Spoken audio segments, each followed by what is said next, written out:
മേഖലയിലെ സുരക്ഷാ സാഹചര്യങ്ങൾ ചർച്ച ചെയ്ത് സൗദി കിരീടാവകാശിയും ഈജിപ്ഷ്യൻ പ്രസിഡന്റും.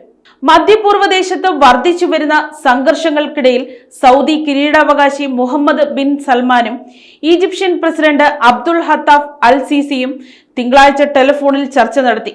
സൗദി പ്രസ് ഏജൻസി റിപ്പോർട്ട് പ്രകാരം മേഖലയിൽ നിലനിൽക്കുന്ന അപകടകരമായ സൈനിക സാഹചര്യങ്ങളെക്കുറിച്ചും നിലവിലെ ഭൗമ രാഷ്ട്രീയ സംഭവ വികാസങ്ങളെക്കുറിച്ചും ഇരു നേതാക്കളും വിശദമായി വിലയിരുത്തി.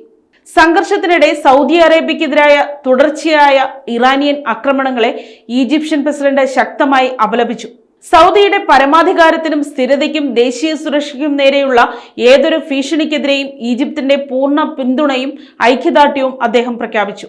മധ്യപൂർവ്വദേശത്തെ വിവിധയിടങ്ങളിൽ പോരാട്ടം രൂക്ഷമായിരിക്കുന്ന ഈ നിർണായക ഘട്ടത്തിലാണ് ഈ സുപ്രധാന ചർച്ച നടന്നിരിക്കുന്നത്.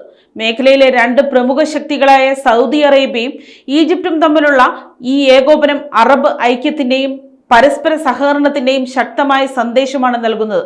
ബാഹ്യ ഇടപെടലുകളിൽ നിന്നും മേഖലയെ സംരക്ഷിക്കുന്നതിനായി ഇരു രാജ്യങ്ങളും തങ്ങളുടെ പ്രതിബദ്ധത ആവർത്തിച്ചു വ്യക്തമാക്കി.